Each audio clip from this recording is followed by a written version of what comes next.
July 20th, PFF Forecast. We've got a fun slate today. We're going to talk contracts and the negotiation with Brad OTC. Is how you know him on Twitter. But maybe we'll change it to Brad OTC PFF at some point here in the very near future. Because Brad's been working with us. It's been a lot of fun. That'll be great. We're going to then talk about some of the new contracts that were signed. And then we're going to look at week one lines because those are up, those are posted. We're feeling optimistic about an actual season happening. So we're going to take a look at those, and that'll be the podcast. So let's rock. All right, Eric, your post-cleanse, your post-juice cleanse right now. How do I look? You're radiating. You're literally like very bright, actually. I don't know if that's the juice cleanse. My light has been kind of a trash fire. But how does it feel, though? It's fine. You know, you were talking about how you had to take probiotics, with the stomach. Look, like the food. I was inspired by your junk science to try some junk science of my own. And so, yes, I did order a couple of cases of vitamins, some pre and probiotics. Just trying to make sure my gut health is solid. Are you a vitamin guy generally? No, I'm not. That's the thing. I'm very much if I can't will myself to health with the things available to everyone, then I don't deserve it. I just, I needed kind of something of a reset. I feel great. My neck doesn't hurt. I don't have headaches. So I don't know. It probably is junk science, but, it's never stopped me before. I have a sneaking suspicion. See, if I were in Cincinnati, what would cause me to maybe do a juice cleanse is if I somehow lost a bet and had to eat Skyline chili. I think that's No, that's a probiotic though, isn't it? Isn't it like isn't like if I was really desperate and I needed There's nothing pro about it. I needed a laxative, I'd probably eat Taco Bell, but after that, if that didn't work, I'd probably eat Skyline and then die. Brad, have you ever done a juice cleanse or been on the prebiotic game? We do a lot of weird, different health things. Right now, we're actually doing the what's it called? I'm blanking now. Where you only eat for like 8 hours out of the day. Intermittent fasting. Right. So we're doing that right now, which I don't mind. I haven't seen a difference, but you will see. It's still early. I do that generally, except that I don't eat until like after my first workout, and that's usually around that's afternoon. But I'm really bad at the stopping eating at 8, so I do like a noon to like 11 p.m. It's close. It's intermittent fasting, I guess. Yesterday was the first time in God knows how I almost never stop eating a meal and then put it away. Like what I get is what I eat, which I feel like is probably my biggest problem. But yesterday was the first time, I got a Caesar salad and it was so big that I had to stop eating it, put it away, eat it later. I feel like that's growth. There's been, this will be our last anecdote. I can remember one time that I have not finished an entire meal at a restaurant. And it was because the burger that I ordered was so terrible that I wanted to send a message. And so I ate 3 bites of it and left it and walked out. But that's literally been it. I don't think that's ever been a problem for me. Brad, I think you'll enjoy the intermittent fasting. I've heard good things about it. And it controls, I think, what is the biggest evil, which is eating late. Obviously not for me, but in general, I think it's solid. Another transition here that is perfect. So going from trying to find a way to get to feed everyone, and that's what the NFL is trying to do right now. That might have been the worst transition in the history of all transitions. But I have this suspicion. So going on Twitter yesterday, everyone, all the players are tweeting. Everyone is really up in arms about all of the NFL's incompetence. The players need to be safe. These different things. Part of me feels like a lot of the haggling is really over the financial side of things because that ultimately is what people really care about. Am I totally off base there? Might there be some truth to that? I think it's spot on for sure. I think with all these sports leagues negotiations, what they try to do is kind of push the health and safety stuff to light because they don't want to have the classic, millionaires versus billionaires in the public. And so that doesn't really look good for anyone. And I think this new NFLPA with J.C. Treader, the Brown center, who's now the new president, I mean, they're really. I always used to critique the NFLPA because they never negotiated via the media. You know, I like to call it the classic Jerry Jones. Like you're just dominating the news cycle. And I think these things they're doing, like this tweet campaign, and we want to play and all of that, it's putting the pressure on the NFL. You know, because it shows that they're united in their belief that they can play if it's safe and all that. So, from a legal perspective, from that bargaining perspective, I think they're doing a pretty good job. Well, one of the things that I thought was interesting, and I'm curious about this, is so there's no force majeure clause in the collective bargaining agreement, which is something that's like fairly standard in I think just about every contract out there. Maybe I'm wrong for thinking that. So that was surprising to me. But I was also surprised. I did some like Wikipedia research that it seems as though common law does kind of protect against this sort of catastrophic situation. How does that play into it?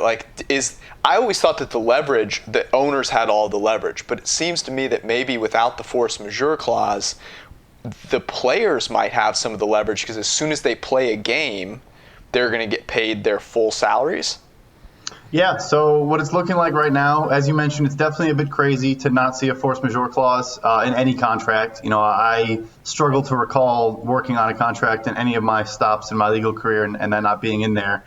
And it's interesting. A lawyer I should shout out, his name's Akiva Cohen on Twitter, had a whole thread basically about how he doesn't even believe the NFL teams are going to be able to cleanly force contracts to toll, meaning that the 2020 provisions would apply to 2021 if they had to skip a season. It's his belief that they had to carve out for tolling, and it was about guys going to the military or various other reasons, retiring, stuff like that. There's nothing about like you said, there's nothing about a pandemic or a stoppage of season for a reason like that. And it's not included. And when you do include some examples, like retiring early or deploying or stuff like that, and you don't include other examples, then, traditional common law would say that, that trumps. And so that they shouldn't be able to toll these deals. So, yeah, to bring it all full circle, we're hearing about, COVID protocols in public. Behind closed doors, this is what they're talking about. If a guy opts out, how is he going to get paid? If it's the last year of a guy's contract, is he going to be a free agent, at the end of this year or the end of next year? Those are the things that are really getting hashed out. I mean, so is there an incentive then because it sounds like, there's an incentive then if there's any chance of the season being shortened. Is there an incentive on the owner's part to not have a season then? Or is that... Just on the face of it, first off, that sounds ridiculous to me. I know, but I'm just thinking about what because it is it's all or nothing in terms of paying the players, right? Like that's so if they're, but I don't know. There's got to be an issue with the TV. The TV contracts are really what the revenue is going to be this year. So yeah, I'm just trying to think through this out loud. Yeah, I've thought about that the whole time because when we're talking about all these different what's going to happen, if Corona is a problem, stuff like that, is the worst case probably has to be starting and then having to, let's say, stop after 3 weeks. You pay all that upfront money to get things going. Like you said, all the deals, TV deals, stuff like that. The players, all their contracts lock in, and because they've played at least 1 week, then like you said, it guarantees the rest of the year, and then you have to shut down. That's worst case scenario. Okay, so in your mind, because I've always thought the owners had all the leverage, who has more leverage right now at the bargaining table? Owners are always going to have more leverage, and I think end of the day, the old adage is like a union is only as strong as the amount of years of an average career. So like the NFL Players Association will never have more leverage than anyone else. It's a 3.5-year career. You can threaten a guy that, the average player is missing out on a third of his career earnings, effectively. Plenty of guys below that. So that's what the NFL owners do a good job of always, is splitting the pot and appealing to, that 60% that makes near minimum, and kind of letting the, Aaron Rodgers and Russell Wilsons of the world kind of be against them and say it doesn't matter. We're just appealing to the nut and bolt guys. What stuck out to me, because Eric and I were, as we like to do, reacting, overreacting, underreacting, playing devil's advocate for, should we be really worried? Should we not be really worried? And one of the things that I remember saying yesterday was the common thread that I see for all of these tweets by the players is like we want to play. So I don't know if I do agree it's really smart by them to use the media. Like I can't remember seeing something like this before. I thought it was great. But you do kind of show your hand a little bit, in my opinion, if you're including the we want to play and everything. And I get why you're doing that. You're trying to say, hey, we're not trying to be spoiled millionaires complaining about stuff. That makes perfect sense. I saw that was immediate. But you're also showing your hand a little bit in that, yeah, you do really want to play, and I want to play. I would want to play too. But I think it does, like, as much as we hope that the players gain more leverage, the owners are still in a super powerful position. Yeah, I think when you discussed it too, is in terms of leverage, if you look at it as who can afford to lose this more, obviously the owners can afford to miss a season. It's not ideal. I think a key point you mentioned too, the TV deals come up in 2022, so they want to have a good product on the field and have good players playing. But yeah, end of the day, it's just a lot easier for the owners to forego the money than it is the players. All right, let's talk some contracts here, because some were signed, some were not, notably Dak Prescott. And I feel like the Dak Prescott thing was super anticlimactic. Like there was really, everyone kept expecting to hear all these, reports like down to the minute that was like, all right, Jerry came back with this, Dak said no, he came back with this. And really it felt like there was just dead air everywhere. But there were some that got signed. What in your mind were kind of your biggest takeaways? Where would you want to start if you were telling the story of this kind of recent set of extensions that were signed? Yeah, no question that Dak would be the, headline of the whole past couple days, not coming to that deal, on the franchise tag. Obviously, a lot of these tag guys did not get signed. For example, like the Broncos had never failed to sign a guy on a franchise tag before Justin Simmons. So it's not just Dak, but you don't see quarterbacks play on franchise tags that often, right? Mm-hmm. Obviously, we all know the Kirk Cousins example. At least not good ones. Not good. No, not good ones, right? And so he's good. I think you're comfortable that he's definitely good enough to give a long-term deal. And it really seemed like they just played a game of chicken, and the Cowboys and Dak's side both just refused to kind of give in. Length seemed to be the main issue. I personally would side with Dak's side in terms of their decision to not sign this deal. I don't think it was a good enough deal, and I think if he has a strong season again, he will ask for much more and deserve it again. So that tag in 2021 would be for $37.7 million. There's no reason for him, if he plays similar to how he did this past year, to basically ask for a deal where that's the average per year. So if anything, the Cowboys may have done themselves a disservice by waiting. They should have done it the year before. They should have done it this year. And so that was definitely the headline, and just a fail on the Cowboys' part. And that tag can't change based on what happens with salary cap, correct? No, because it'll be a second tag, so it'll be 120% of this year's $31.4 million. So yeah, can't change that. I mean, that's why you're absolutely right about Dak. I mean, the thing about Dak is he bet on himself last year, right? They offered him a pretty big deal, and he bet on himself. Won, right? For all intents and purposes, they didn't make the playoffs or anything like that, but he played really well. And you got to make Dallas pay up in that event, right? I mean, that's like the whole point. If you weren't going to make Dallas pay up, then what was the point of not accepting the first deal? Yep. Yeah. No, and you talk about leverage too. I think Dak's side has so much more leverage here than the Cowboys going forward too. Yeah, because if he goes to, so like, what's the worst case scenario? Like if you look at, like, take Kirk, right? So 2016, Kirk is tremendous, right? He's 67% completion, whatever. He graded really well for us, awesome season. 2017, he wasn't so good. Washington wasn't nearly, didn't win as many games. He dropped in yards per attempt by like half a yard. And he hits free agency, right? Like the worst thing that happened to him was Washington said, hey, we want Alex Smith instead. And he hits free agency and he gets the best deal in league history at that point, right?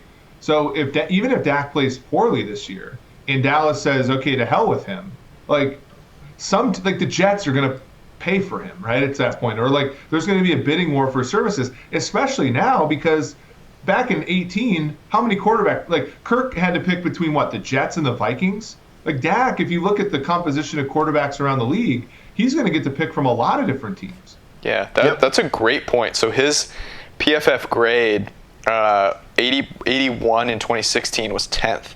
In 2017 was 20th at 70. And you're right. Now, On the flip side, my counter argument to that would be it's in Dak's best interest to stay with the Dallas Cowboys. Because if you want, I always think about Chris Rock's comedy bit where he talks about the difference between being rich and wealthy. And he's like, Shaquille O'Neal is rich. The guy that signs his checks is wealthy. If you want to be wealthy, like being with the Cowboys long term is a great deal for you because you can sign those types of contracts off the field that can make you really, really, a well-off person for the rest of your life. So to me, that's a little bit of a difference. Whereas with Cousins, it was like actually anywhere is better than being in Washington. Yeah. I mean, this place is a disaster. Is there any team in the NFL for which that's also true? Like, is New York that way? Is Chicago that way? No. Like, probably not. The Cowboys are America's team, right? Or LA. I mean, if he replaced Jared Goff in the Rams, like unless he's playing for the Lakers. Are the Lakers looking for a quarterback? And they could. Like, I would say that the teams that are somewhat close, I would say the Niners might be somewhat close because of the history there, but I don't even think the Niners are in the same. I mean, the Cowboys basically have they have 2/3 of the 3 primetime, booths, right? Like, I mean, I don't know. It seems to me like this one's a little bit different in that he, yes, does have the leverage, but it is in his best interest to stay. I just think it's really funny, like you said, Brad, that the Cowboys had this list of players that were, that they could have re-signed. And the most important one is the only one that they were unable to lock down. Yep, no, 100%. And just to, I guess, play devil's advocate to your devil's advocate a bit, Ooh. I definitely get the Cowboys market argument, but Kirk Cousins on a cash basis from NFL paychecks has made more money from 2016 to 2020 than any player in the NFL except for Russell Wilson. So, and that's by like a couple $100,000. So, yeah, no, I agree. Dak probably makes more off the field if he stays in Dallas, even compared to like a Jets or a Bears. But yeah, the double tag route, and then, like you said, even if he has an off year this year, it doesn't really matter. Some team's going to splurge and give him a huge deal. Yeah, I mean, he's making, as much as anybody else in the league at that point. Do 2 wrongs make a right? Is a double devil's advocate, like, I don't know. Anyways, I think hell is an absorbing state, George. I don't think you go back. Can't go back. Couple of defensive linemen, Eric's boy, Chris Jones, and then Myles Garrett, both getting these extensions. I thought it was really interesting seeing the report that Mahomes called Chris Jones after his deal got done and was like, hey, I left some on the table for you, like, get this deal done. And I read that and I was like, what do you mean left some on the table for you? You just signed a $500 million deal. He's not wrong, though. But he's not wrong, right? So he's not wrong at all. He, in terms of the next 2 seasons, we've talked about this a little bit, but these next 2 seasons for the Chiefs is really the window they're going for. And so just looking at Garrett versus Mahomes. So Mahomes was due about $27.5 million from 2020 to 2021. With his extension, that's now going to be about $33.5 million. Whereas Garrett was due about $20 million over the next 2 years, and that number is now at $43.5 million. So Garrett is getting more cash and more money up front than Mahomes is. So yeah, Mahomes he left some cash available for Chris Jones. That's very kind of him. I mean, that's a team player right there, right? I mean, yeah. I don't know. What Eric, do you think still... of this deal, Brad? I mean, because when I look at it, like, obviously it's nice to have a really good defensive lineman on your team, but they're in a position, and I know Mahomes' deal gave them flexibility now and also gave them certainty in the future, right? They know how much Mahomes is going to cost in the future, and there's a little bit of flexibility there, right? Where they can sort of like, they can take some of those salaries and put them in more advantageous places from the cap's perspective. But I still think that the Jones deal is just a little bit overkill for them as a team, just because defensive linemen just don't move the needle nearly as much as other positions.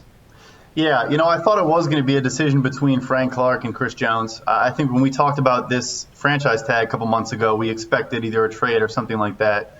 The thing is that in 2022, I expect them to make a decision. Like, I don't think both Frank Clark and Chris Jones will be on the roster in 2022. So I guess you look at it from that perspective again. Like they're just trying to squeeze everything out of this really short-term window. Yeah. It's kind of a pay-as-you-go contract, and Clark's 2022 is the first year where they can move on from Frank Clark. But it is a ton of money to put up front, as you mentioned. So it's going to be interesting to see how they work around it. Yeah, and I mean, ultimately, the Chris Jones deal is a lot of kicking the can down the road. So if you assume they were going to keep him on the tag this year, then keep him on the tag, and then end up tagging him again next year. Like, it's not as if they spent way more than that would have cost them, right? Just $2 million above that. You nailed it. Yeah. So if they just tagged him twice, it would have been about $35 million. They're giving him $37.6 over 2 years. Yeah, it's not too bad. Yeah, and you look at, for them, in our simulation, they are the most likely team to win the Super Bowl. They are the Vegas favorites. They're in a really good spot, right? If you look at the AFC, there's one other dominant team, and their quarterback is a lot more uncertain as far as, a lot more uncertain as well with respect to being elite. So it makes sense that they would lean in here, given the uncertainty at quarterback basically everywhere else in the league besides Seattle. Looking at Garrett, am I right to say, Brad, that maybe the Mahomes deal obviously got way more coverage because of the big number and the number of years and everything, but Garrett's deal seems pretty impressive, especially given the fact that he was suspended at the end of last year. But from a money perspective, they're setting a new bar, right, for certainly for pass rushers, but just for defensive players and non-quarterbacks. Yeah, 100%. So he's the first defensive player to ever get $100 million in total guarantees. Khalil Mack got 90, so he passes him there. His 3-year cash flow is about $80 million, which I think just edges Aaron Donald. No, this is an impressive deal. And one cool little tidbit, because you mentioned the suspension. So the Browns put a double option in this deal. So there's a signing bonus, then there's an option in 2021, and then another option in 2022. We haven't seen the structure since the Joe Flacco deal with the Ravens in 2013. Now, I know that doesn't exactly inspire. Yeah, it doesn't exactly inspire confidence. But so to your kind of suspension point, the reason why I found it interesting. So with option bonuses and roster bonuses, basically, so the 2021 option bonus, when that gets paid out, after that year, it cannot be forfeited back to the Browns. Whereas with a signing bonus, let's say he, gets suspended again, and obviously because he had such a bad suspension, I would assume that he's kind of on a short list where the next one he gets is also going to be, at an elevated base level. Those option bonuses are basically less forfeitable. So basically the Browns kind of did him a solid in saying if you get a defenseless receiver hit or something random that you didn't really try to do, let's say they give you a 6-game suspension because of your history, they actually made it harder to go after his money. And I think that was kind of a, thank you for working with us, and we're kind of both understanding where we're coming from. So that's not really, when you said signing bonus and then the double option, I thought, the Browns and Andrew Berry are being, shrewd and smart, realizing they're taking a bit of a risk and giving themselves some more optionality. And really, you're saying it's the other way around. It's a sweet deal for Garrett, right? Yeah. It's a great structure for Garrett. So obviously you are pushing, if the signing bonus was all 60, it's about $60 million in total between the three. If the signing bonus was all $60 million, Garrett would love that too. But it's basically 20-20-20 for the next 3 years, and it's really just about forfeiture language. So from that perspective, Garrett definitely loves it. But from a cash flow, obviously it pushes the cash down the line. So I think Andrew Berry is going to be a guy we have to keep an eye on. Whenever I see something that's just different than what teams have been doing, as we mentioned, the Mahomes kind of pay-as-you-go structure with all those roster bonuses is different. This is kind of the opposite, where it's all pushing money into proration, and all they're doing is just sending money down the line.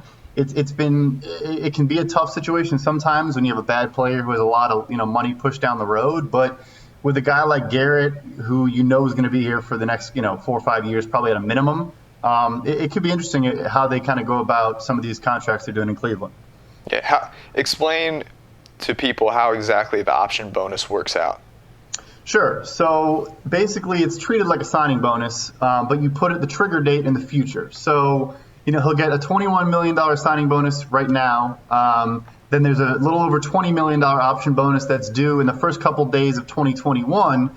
So what happens is, because it's a 5-year extension, but you had 2 years left, you're only allowed to prorate money for a total of 5 years. So the signing bonus is going to go for the next 2 years, the 2 years he had left, and then 3 new. Then the next option bonus will cover the 4 new years, and then that third and final bonus will go to the end of the deal. So they almost kind of built in, like this kind of a restructure. They basically just built into the deal from up front, and then it kind of kicks the can down the road as those option bonuses vest. It's like me trying to buy a new piece of furniture. I would say we could talk about Derrick Henry's deal. I'm not all that inclined. Give me one sentence on what you make of Derrick Henry's 4-year, $50 million deal. Your favorite generational player. I wanted to flip it really quick on you guys if I could. Does this move the needle for either of you at all? Is that, okay, yeah, 4-year, $50 million deal, solid deal, $25.5 million guaranteed. It's about 2 tags worth again. Here's my question. All right. Since he got drafted, he has 1,670 total snaps. Christian McCaffrey in the last 2 years has 2,005 snaps. He averages about 915 a year. Henry about 415 a year. Obviously, that's gone up since his early days. But does a 500 snap per year difference between these guys change your opinion of how this looks at all? Eric? Well, to me, it just makes the McCaffrey deal not look as great. Oh, really? Right? Explain. Well, I mean, look, I don't think the Henry deal is as bad as it could be. Like, it honestly isn't. I mean, the fact that he's not an every down back helps, all that kind of stuff. But I just think it makes the McCaffrey deal look, because I think we all think of McCaffrey as indestructible, when in reality, like, he's just like everybody else in some ways. The Henry deal, I don't think is great from the perspective of it very acutely says this is what the Titans are about. We're about running the football. And if you watch last season with Tennessee then that's the thing you come away with, I can't help you. So I don't know. That's my take on it. Like, counterpoint, it's my favorite thing. You're setting up the play action pass before the season even starts. It's pretty expensive to do, though. You're letting these people know. I thought it was super funny. We ran a poll on Instagram that was like, who matters more to this offense?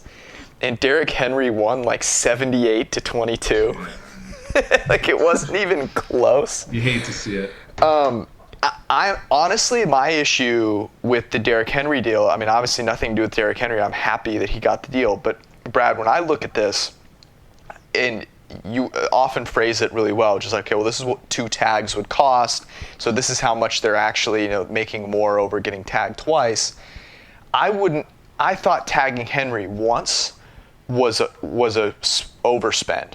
So to me, this is giving you less of an out, next year to say, okay, well, now he's already run out of gas and we're deciding not to tag him. There's no bigger risk that happens with a player than it is for a big guy playing running back. So, I don't know. To me, even though it was relative to McCaffrey so much less, I have a real hard time seeing this be ending up as any kind of value. Even for the people that think this is a good deal right now, I have a hard time imagining that they'll think it is 2-3 years down the road. So, I don't know. That's my thought on it. Do you disagree? No, I completely agree. That's kind of the cycle. That's how it goes. They love it. This guy's different. He's different than all the ones before. Then a year later, it's like, what does he cost in a trade? What can my team get back for him in a trade? And then they get cut. That's kind of the cycle. Right. You summed it up perfectly. All right, let's do some week 1 stuff because, heck, I haven't felt this optimistic. The owners are meeting. The players voice their opinion. I'm feeling very optimistic. You are Eric. among the two of us, Brad. We've taken some time to get to know Brad, but of the two of us, I am by far the most optimistic of the two. Right? Yes. True. I mean, I think it goes without saying.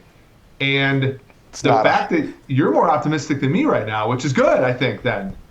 Yes. And the reason I am is that I thought yesterday, the tweets from the players actually gave me a lot of faith that I thought those were really positive. I know everyone took away from it, oh, the NFL isn't getting their act together, but it takes two sides, right? And the players showing that they wanted to get the thing rolling, that they cared about a couple of things, whether it be really money or actually safety, that's going to move things forward. So I am optimistic. I do think both parties going into it saying everything's hunky-dory would have been a problem. I'm glad that at least one of the parties is like, hey, let's have something in place here. That's a positive for me. Yeah, for sure. All right, week one opens up with the Texans at the Chiefs, and this is a rematch, obviously, of the playoffs. And the line in that game in Kansas City in the playoffs closed at Kansas City -10. It is Kansas City -10 again. Yep. And my theme throughout week one and looking at week one is, even if there are fans there, it's not going to be anywhere near a full stadium. One of the things that to me matters about home field advantage, and particularly at Arrowhead, is you can get loud enough where you can force the offensive line and the offense in general not to be able to be as on the same page as they'd want. So, I don't know, my gut reaction to this was 10 is a lot, even though the Chiefs are amazing, and maybe this is an overreaction to not having fans in the stands, but that's my thought. Yeah, I took 10.5 when it opened. It's 9.5 even if you look at some places. The total, I think, opened at 56, now at 54.5. I do think, I think DeAndre Hopkins is probably worth as much to if they didn't replace him with anybody, he's probably worth as much as the decreased home field advantage in Kansas City. But the Texans did replace him with somebody. And so I mean, I think it's Houston or pass here. I can totally see Kansas City boat racing them again. But early on, it's going to be really hard for me to take any spread that's over a touchdown if I'm laying the points. Yeah, I think a lot of dogs are barking week one, especially a lot of these big road dogs, like you mentioned, especially when you don't have any sort of home field advantage. I saw the Texans one as well. I also think even the Browns, I'm seeing at 8.5. Kind of same thing. I just don't see teams covering a touchdown with all that's going on. We don't even know. I'm trying to find an edge of some kind. I know people love continuity, so that week one, it's we're looking at teams that have brought a lot of the same players from last year, but it could be honestly simplicity of the schemes they run and the offense they run. So maybe Bill O'Brien just pounds the rock, in Arrowhead and keeps things simple. Stuff like that could make a big difference early on. Here's one that I really like, and again, this is basically my season long orientation on this team. Mm-hmm. Minnesota -3.5 is egregious at home against the Packers. Continuity, as you said, Brett, the Packers had a terrible draft, but they didn't how many starters are they losing? Just Kirksey probably for Martinez. That's it. Yeah, and Kirksey's better than Martinez. They're both bad, but Kirksey's better. Minnesota, you're losing your best wide receiver. You're losing your right guard. You're losing half your defense, including 3 members of your secondary. Your offensive coordinator? Your offensive coordinator, who's now a head coach. I think most people are thinking that Kubiak was sort of the straw that stirred the drink there. But look, Kirk, 3.5 at home. It's not and here's the other thing. The Minnesota home field advantage is about as good as it gets. So if you lose any of that, for whatever that's worth, yeah. Yeah, right. I mean, but that's the point. Places like Seattle, places like New Orleans, Kansas City with great home field advantages, those are going to be reduced, I think, early on. As much as it pains me, I like Green Bay plus the points early in the season. Yeah, no, I was honestly going through these and thinking to myself, can I find a favorite that I actually feel decent about? And I'm going through them and I see Dolphins, +7, although that maybe gets down to 6.5. Look, I love Cam Newton in New England, but winning by more than a touchdown, the first time we've seen these guys play together, that feels a little bit much to me. The Vikings were another one.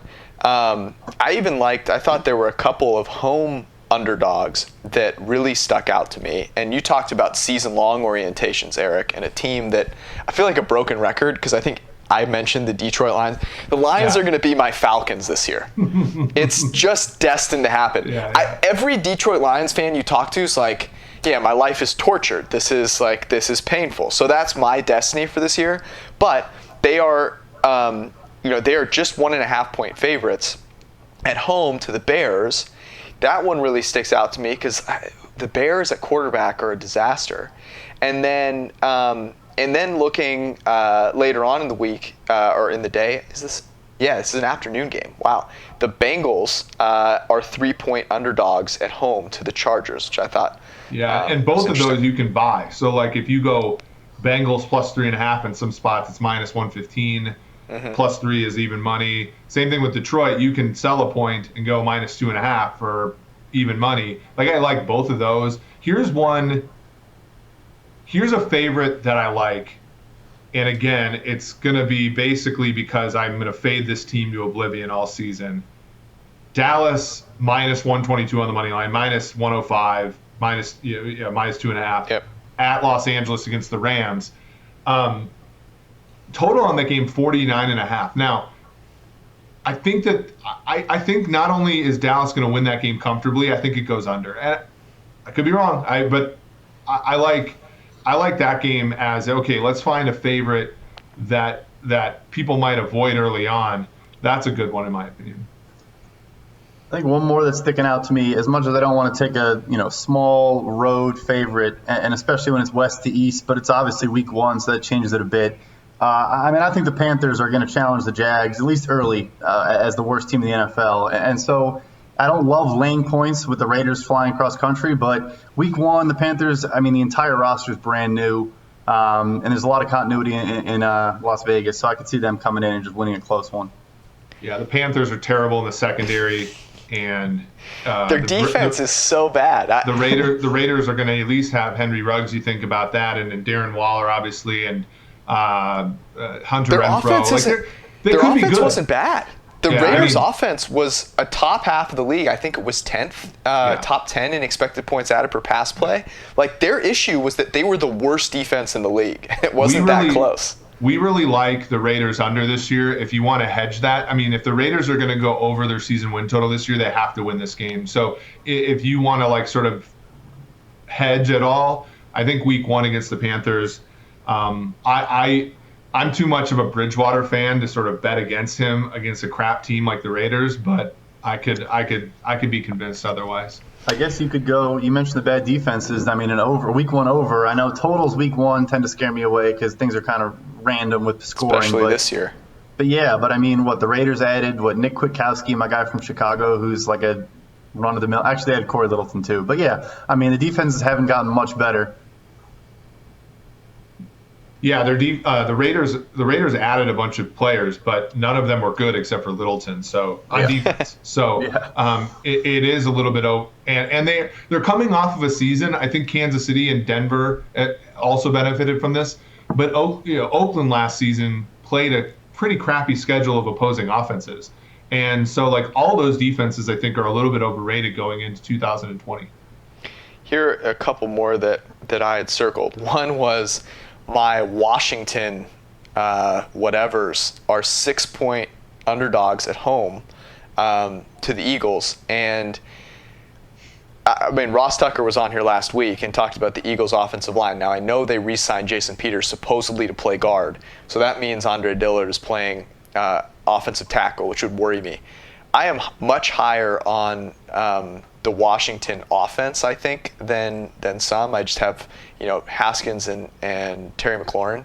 But the Eagles, I know they won this same game last year and they did so comfortably, but I don't know, man. 6 points on the road scares me a little bit. And then one game that I think we should talk about a little bit is the Bucs going to New Orleans. You mentioned New Orleans and their general home field advantage being very good. That's a 4-point game. The Bucs are getting 4 points. Lack of continuity, obviously, there is tremendous. But I don't know, man. There's just so much talent on that team. I feel like I would be, even if Jameis Winston were the quarterback here, the game is probably 7.5. I would be intrigued by that. You get Tom Brady. I hate to get called out for a trend zone here, but those Saints never cover in the early part of the season. Last year, they almost lost to Houston on that Monday night. The season before, they lost to Fitzpatrick as 8-point favorites at home. And was it the year before that was when we came up with the Kai Forbath Memorial extra point? They got drilled by Sam Bradford and the Vikings. They are a consistently inconsistent team early. And I think it's because they're such a rhythm team on offense. And it takes a while for their defense to come around almost every single season as well. So as much as they have continuity on their side versus Tampa Bay, it's always a weird one for them early on. So I would take the points with Brady, especially with the decreased home field advantage. The Saints have about as good as it gets as far as HFA. So I'm going to probably lay off. I'm going to probably lay off New Orleans early on, maybe even Tampa here. All right, let's do one more. Let's go around the horn. Brad, we'll start with you. Sure. I guess I agree, trying to avoid just looking at trends, but I know the Seahawks always tend to start off a little slow as well. So you're getting Atlanta plus a point at home. Oh, baby. Small home dog, as you mentioned. There it starts. I know, yeah. Here it all starts going again. It's always, they were always about a field goal. Getting a field goal at home was the trap of the century last year on the Falcons, but might as well start it off again week 1. I kind of like that under too, 49.5. The Falcons. Yeah. The Falcons might just try to Todd Gurley everybody. Establish. And the Seahawks are trying to establish the run. So. Eric, any others for you? No, I really do like that Bengals bet that you're talking about. We're low on the Chargers, and I think the Chargers they have to win that game getting out of the gate. So if you like the Bengals and you also like the fade on the Chargers, you can sort of get a double win early on. Obviously, if we're wrong, you're probably doubly wrong. But I have a hard time. Look, if Herbert starts, you're talking about Herbert versus Burrow, and there's no competition there. So. Yeah, I'm with you. I really wanted to fade the Arizona Cardinals week 1, but they're getting 7.5 against the 49ers, so I'm going to stay away from that game. But the last over in that game might be good at 46.5. Yeah, I see. Yeah, that's right. 46.5 would be good. But I go to the very last game of the week, which is the late Monday night game in Denver. Drew Lock is a favorite. I know it's short, it's 1.5. I know the whole Denver thing, I get it. But the Tennessee Titans have one of the better passing games in the NFL. They're going to be going against a team in Denver with a very green rookie quarterback still. He's only played 5 games. That has very little continuity. I think the season-long narrative is the Tennessee Titans, if they can avoid running the ball on every down, should be a good team. So that's the that might last be the one only place where some home field advantage is maintained. But, right. But if you're playing at night, that the heat and the altitude might subside. And it's not like Nashville's a cold place this time of year. So I like that pick a lot. I think I took it at 2.5 when it came out. It stayed there the whole time, interestingly, but Alrighty, this was fun, guys. Brad, thank you for joining us and dropping some knowledge. I'm going to tease this coming week's show on Thursday. We're going to have Mike Tirico. It's going to be a lot of fun. Looking forward to it. Gentlemen, stay safe, wear a mask, and we'll see you guys later. Thanks for tuning in.